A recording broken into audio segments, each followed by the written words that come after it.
Le soleil brûlant domine l'horizon infini de la savane africaine. L'air est brûlant et le silence n'est ponctué que par le bruit des insectes et le bruissement des feuilles sèches dans le vent. Au milieu de ce paysage immense et indifférent, Sophia est assise, immobile, le regard perdu dans le vide. Elle n'était qu'une enfant de 8 ans, tout au plus, aux cheveux blonds emmêlés et aux vêtements déchirés, qui ne la protégeaient ni de la chaleur ni des dangers qui l'entouraient. Ses mains ne ressentaient pas le froid, mais la peur. Sophia a été abandonnée, sans personne autour d'elle, sans aucun signe d'aide. La savane semblait être un univers hostile qui allait l'engloutir. Sa paralysie cérébrale rendait tout mouvement plus compliqué, mais ce qui lui manquait en mobilité, elle le compensait par sa volonté de vivre. Avec effort, elle rampa jusqu'à l'ombre d'un petit arbre, son seul refuge contre le soleil écrasant. Alors qu'elle s'habituait au sol sec, elle sentit que quelque chose la fixait. Elle regarda autour d'elle mais ne vit rien. Le silence semblait plus pesant, comme si même les insectes s'étaient arrêtés pour observer. Sophia inspira profondément, essayant de ne pas paniquer. Ses doigts touchèrent le sol sec, avec un effort maladroit, elle commença à ramasser des pierres, peut-être pour former quelque chose qui donnerait une impression de protection, ou simplement pour passer le temps, mais surtout pour se sentir utile, d'une manière ou d'une autre. Le temps passait, le soleil commençait lentement à descendre, mais aucun signe d'aide n'apparaissait. Sophia entendit des bruits lointains, le rugissement d'un animal, peut-être un lion. Son cœur s'emballa. Chaque ombre devenait plus menaçante, chaque bruit plus intense. Soudain, une silhouette émergea à l'horizon. Elle était grande, imposante. Sophia s'arrêta un instant de respirer. Au fur et à mesure que la silhouette se rapprochait, elle se rendit compte d'une chose inhabituelle, c'était un lion, mais il boitait. Il n'avait que 3 pattes. Malgré cela, sa présence était terrifiante. L'animal s'arrêta à quelques mètres de Sophia, ses yeux ambrés fixés sur elle, comme s'il essayait de comprendre qui ou ce qu'elle était. Sophia n'a pas crié, elle n'a pas bougé. Peut-être était-ce la peur, ou bien la prise de conscience que crier ne servirait à rien. Ses yeux rencontrèrent ceux du lion et quelque chose d'étrange se produisit. L'animal ne semblait pas hostile, il se contentait d'observer, comme intrigué par la petite silhouette humaine au milieu du désert. Le silence entre les deux était presque palpable. Sophia, reprenant courage, murmura, « S'il vous plaît, ne me faites pas de mal. » Sa voix était à peine audible, mais le lion resta immobile. Il se déplaça alors lentement, s'allongeant à l'ombre du même arbre, non loin d'elle, mais pas assez près pour être menaçant. La savane devint silencieuse tandis que le soleil disparaissait à l'horizon. Sophia savait que la nuit apporterait de nouveaux dangers, mais elle sentait que cette présence inattendue pouvait être à la fois une menace et une protection improbable. Le soleil avait déjà disparu, laissant à l'horizon un voile orangé qui cédait peu à peu la place à l'obscurité. La température commençait à baisser et le vent nocturne agitait les feuilles sèches éparpillées dans la savane. Sophia était épuisée, mais elle n'osait pas fermer les yeux. Le lion était toujours là, allongé à l'ombre du petit arbre, ses yeux ambrés brillant dans la faible lumière. Il ne faisait aucun mouvement brusque, mais chaque fois que Sophia le regardait, il semblait l'observer avec une attention presque humaine. Le silence fut rompu par un rugissement lointain. D'autres prédateurs se trouvaient à proximité et Sophia sentit son cœur s'emballer. Le lion releva immédiatement la tête, ses oreilles captant les bruits au loin. Il regarda Sophia, puis l'horizon sombre. Quelque chose dans le comportement de l'animal semblait différent, une agitation croissante, mais qui n'était pas dirigée vers elle. Au contraire, il semblait en alerte. Sophia serra ses jambes contre sa poitrine, comme si elle pouvait disparaître dans le petit espace qu'elle occupait. Alors que l'obscurité s'épaississait, elle remarqua une lueur jaunâtre sur la ligne d'horizon. Les yeux des hyènes brillaient dans la nuit. Leurs corps élancés se déplaçaient en groupe et s'approchaient lentement. Elle ne savait pas combien elles étaient, mais la vue de leurs yeux multipliés suffisait à lui donner des sueurs froides. Le lion se leva difficilement, s'appuyant sur ses 3 pattes. Sa posture, autrefois détendue, était maintenant tendue. Il rugit, un son puissant qui résonna dans la savane, et les hyènes hésitèrent. Sophia les observait, le cœur serré, ne sachant pas si elle devait craindre le lion ou lui faire confiance. L'espace d'un instant, le regard de l'animal croisa à nouveau le sien. Il n'y avait pas d'hostilité, pas de menace. Les hyènes reculèrent un peu, mais elles n'abandonnèrent pas. Elles tournaient en rond autour de l'arbre, comme si elles cherchaient un moyen d'attaquer. Le lion grondait bas, sa présence étant une barrière qu'elle semblait hésiter à franchir. Pour Sophia, le temps semblait suspendu, les muscles de son corps si tendus qu'elle ne pouvait même pas bouger. Soudain, l'une des hyènes s'approcha d'un bon pas, testant peut-être le courage du lion. L'animal réagit avec une rapidité impressionnante, s'élançant vers l'avant avec un rugissement féroce. Même avec 3 pattes, il était agile, et la hyène recula rapidement, blessée par un coup de son unique patte avant. Les autres hyènes émirent des sons aigus et s'éloignèrent, observant la situation de loin.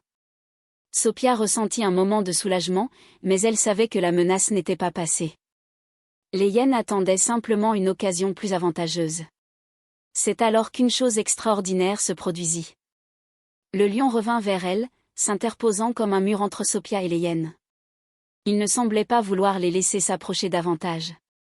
Sophia déglutit sèchement, d'une voix tremblante, murmura « Tu me protèges ?» Le lion tourna la tête vers elle, ses yeux brillant dans l'obscurité. Il ne pouvait pas répondre, mais son regard semblait confirmer ce que ses actes avaient déjà montré. Malgré sa peur et sa confusion, Sophia sentit quelque chose changer en elle, une petite étincelle d'espoir.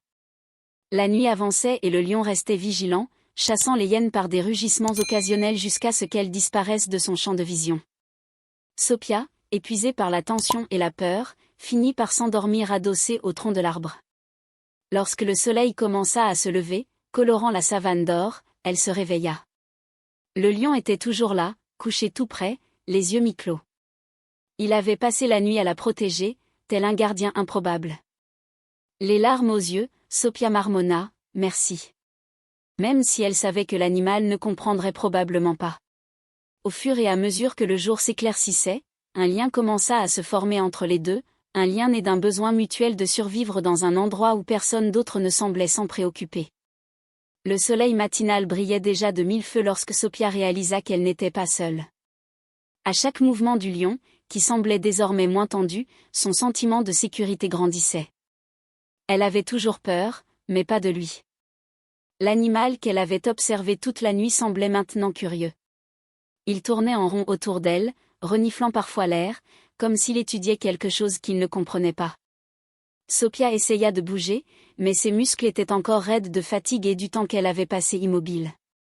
Au prix d'un grand effort, elle se mit à 4 pattes, et le lion s'arrêta immédiatement de marcher. Il l'observa comme s'il évaluait chacun de ses gestes. « Ça va aller ?» dit Sophia d'une voix basse et hésitante. Elle ne savait pas si elle s'adressait au lion ou à elle-même. Lentement, elle leva la main vers l'animal, comme si elle voulait toucher sa fourrure dorée.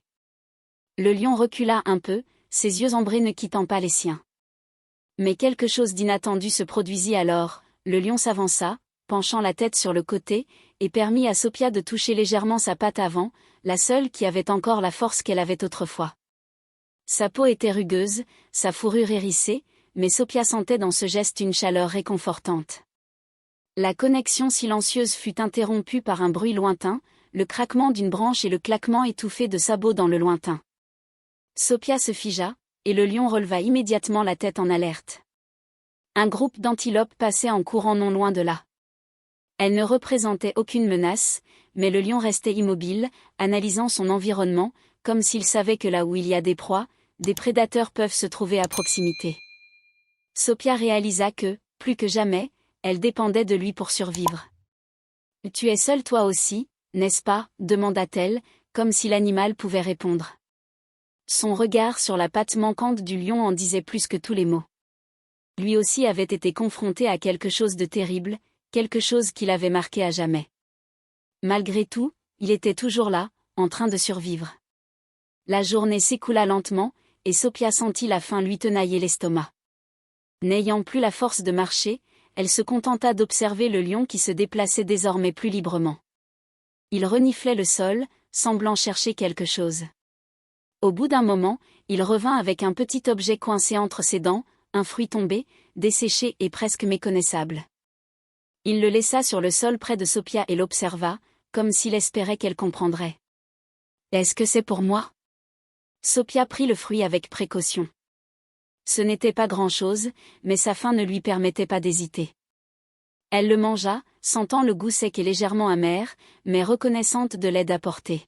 « Merci », murmura-t-elle à nouveau. Lorsque la nuit tomba à nouveau, la savane fut enveloppée d'ombres et de bruits effrayants. Sophia se blottit le plus près possible de la base de l'arbre, essayant de se réchauffer dans le froid grandissant. À sa grande surprise, le lion s'approcha lentement et s'allongea près d'elle. C'était une barrière vivante contre les dangers de la nuit, une protection qu'elle ne s'attendait pas à trouver dans un endroit aussi hostile.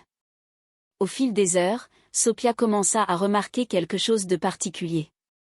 Le lion émettait de petits sons, des grognements graves, des claquements, des soupirs et des gestes subtils comme incliner la tête ou remuer délibérément la queue. Il semblait vouloir communiquer. Sophia l'observa attentivement, essayant de déchiffrer la signification de chaque geste. Lorsqu'il levait la tête et regardait un point précis, elle savait que quelque chose bougeait dans l'obscurité. Lorsqu'il émettait un son plus fort, elle comprenait que le danger approchait. Cette nuit-là, quelque chose changea en elle. Pour la première fois, elle ne se sentit pas si seule. Il s'agissait d'une connexion non verbale, quelque chose de primitif mais réel. Le lion n'était pas seulement une présence imposante, il était son protecteur, son allié. Sophia, une fille qui pouvait à peine se déplacer seule, avait trouvé une force dans cette créature qui semblait comprendre ses faiblesses et les compenser par sa propre résistance. Au fur et à mesure qu'elle se rapprochait du lion, la certitude qu'ils auraient une chance de survivre ensemble grandissait. Dans ces conditions se précisait un lien improbable mais indéfectible. Le matin apporta la fraîcheur de la rosée et la renaissance des couleurs dans la savane. Sophia ouvrit lentement les yeux, sentant la chaleur du soleil sur son visage. À ses côtés, le lion restait silencieux, observant attentivement l'horizon. La jeune fille se sentait moins vulnérable que la veille. Le danger semblait plus éloigné avec ce géant protecteur à proximité. Le bruit des oiseaux traversa l'air tandis que Sophia regardait le lion se lever. Il fit quelques pas en avant, reniflant le sol comme s'il traquait quelque chose.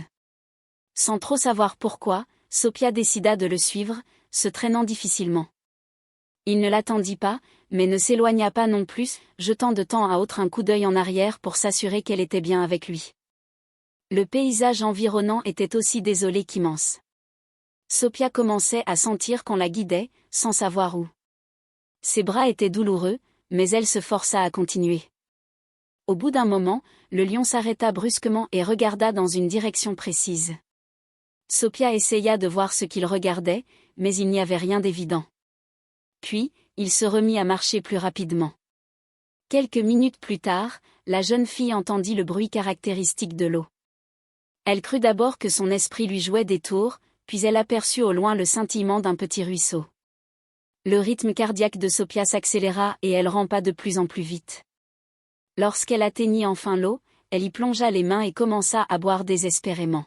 « Tu savais que tu étais ici, n'est-ce pas ?» dit-elle au lion, qui était maintenant accroupi sur la berge, léchant calmement l'eau. Il la regarda brièvement, comme si la réponse était évidente, avant de continuer à boire. Rassérénée, Sophia observa les alentours. Non loin du ruisseau, quelques arbres fruitiers se détachaient du décor aride. Avec un nouvel effort, elle commença à s'y traîner tandis que le lion marchait tranquillement à ses côtés. Lorsqu'elle arriva, elle trouva de petits fruits mûrs. Elle en prit un et le mangea goulûment, sentant la saveur sucrée envahir sa bouche. Le lion regardait, mais ne semblait pas intéressé par le fruit. « Et tu n'en veux pas ?» demanda Sophia en lui tendant un fruit. Il tourna la tête dans l'autre sens, comme pour dire que c'était pour elle, pas pour lui. Alors qu'elle mangeait, Sophia ressentit quelque chose de différent, un lien encore plus fort avec cet animal. Il ne se contentait pas de la protéger, il lui montrait comment survivre. C'était comme si le lion savait qu'il fallait lui apprendre à vivre dans cet environnement hostile. Chaque geste semblait intentionnel, chaque mouvement calculé. Le ventre plein, pour la première fois depuis des jours, Sophia s'allongea à l'ombre d'un arbre. Elle regarda le lion, qui était couché tout près, la tête posée sur ses pattes. « Avant, je ne sortirai jamais d'ici, toute seule, dit-elle, la voix brisée par un mélange de peur et de fatigue. Mais peut-être qu'avec toi, j'ai une chance. » Le lion ne répondit pas, bien sûr, mais son regard rencontra le sien, et pendant un instant, elle eut l'impression qu'il comprenait. Le reste de la journée, le lion la guida à travers la savane, lui montrant des endroits sûrs pour se reposer et des chemins qui semblaient éviter les plus grands dangers. Sophia commença à se fier davantage à son instinct, observant chaque mouvement de l'animal comme s'il s'agissait d'un son. À la tombée de la nuit, ils retournèrent tous les deux à l'arbre où ils avaient passé la nuit précédente. Sophia était épuisée, mais heureuse d'avoir appris à mieux connaître son environnement. Lorsque le lion s'allongea à nouveau près d'elle, elle tendit la main et toucha légèrement sa crinière rugueuse. « Et tu m'as sauvée, encore une fois. » « Merci. » Le lion ne bougea pas, mais Sophia ressentit une étrange paix en fermant les yeux, entourée de l'odeur de la terre et du bruit de la savane. Elle savait que, tant qu'il était là, elle avait une chance de survivre. La nuit tomba à nouveau sur la savane, apportant avec elle le froid mordant et les bruits menaçants de la faune. Sophia était en alerte, ses sens s'aiguisant au fil des jours. À ses côtés, le lion se tenait comme une sentinelle silencieuse, guettant le moindre mouvement dans l'obscurité. Ils avaient déjà affronté les hyères et le poids implacable de la faim, mais Sophia savait instinctivement que quelque chose de plus grand les attendait. Juste après l'aube, alors que le lion marchait en tête et que Sophia s'efforçait de le suivre, un son différent traversa l'air. Il était sec et métallique, quelque chose qui n'appartenait pas à la nature. Sophia s'arrêta, ses yeux cherchant désespérément la source de ce son. Le lion s'arrêta également, ses oreilles s'activant pour identifier le bruit. Puis, au loin, elle les vit, des hommes armés, avançant prudemment, leurs fusils reflétant la lumière du soleil. Sophia sentit son estomac se retourner. Il s'agissait de chasseurs illégaux, même si elle ne savait pas exactement ce qu'ils cherchaient. L'instinct de survie lui hurlait qu'ils étaient dangereux pour elle et pour le lion. Elle regarda l'animal, qui était maintenant en position de défense, les pattes tendues et les muscles rigides comme un ressort, sur le point de se détendre. Lui aussi le savait. « Non, non, nous ne pouvons pas les confronter, » murmura Sophia, sa voix n'étant plus qu'un filet de désespoir. Le lion lui jeta un bref coup d'œil, mais son attention se reporta rapidement sur les hommes. Ils se rapprochaient, leur voix était étouffée par le vent, mais toujours menaçante. Sophia devait réfléchir rapidement. Avec effort, elle arracha une branche sèche et commença à tracer un symbole sur le sol, quelque chose qui ressemblait à une flèche pointant vers une petite formation rocheuse qu'elle avait vue la veille. C'était une idée désespérée, mais c'était tout ce qu'elle avait. « Et » murmura-t-elle au lion en lui montrant le symbole, puis les rochers au loin. « Cache-toi là. » C'était ridicule, elle le savait. Comment un lion pouvait-il comprendre un enfant? Mais quelque chose d'incroyable se produisit, le lion regarda le dessin sur le sol, puis la jeune fille, et sembla hésiter. Sophia fit un nouveau geste, pointant avec insistance les rochers. Les chasseurs se rapprochaient, leurs silhouettes se précisaient. Elle voyait les chapeaux à large bord, les fusils prêts à tirer à tout moment. Dans un grondement sourd, le lion se mit en mouvement, se dirigeant vers les rochers. Sophia expira de soulagement, mais il lui fallait encore trouver un endroit où se cacher. Se traînant rapidement, elle trouva un petit trou entre les racines d'un arbre proche. Ce n'était pas l'idéal, mais cela lui permettrait de se cacher un moment. À l'intérieur, l'air était lourd et humide, mais Sophia pouvait apercevoir une petite ouverture qui lui permettait d'observer les hommes. Ils se tenaient maintenant à l'endroit où elle et le lion se trouvaient, examinant le sol. L'un d'eux se pencha et montra les empreintes de pattes sur le sol. « C'est proche, » dit l'un d'eux, la voix basse mais suffisamment claire pour parvenir aux oreilles de Sophia. « C'est un lion. Il pourrait valoir cher. » L'autre homme acquiesça, ajustant le fusil sur son épaule. « Et il y a autre chose. On dirait qu'il y a des empreintes humaines ici aussi. » Le cœur de Sophia s'arrêta presque. Ils avaient remarqué sa présence. Il fallait qu'elle pense à quelque chose, vite.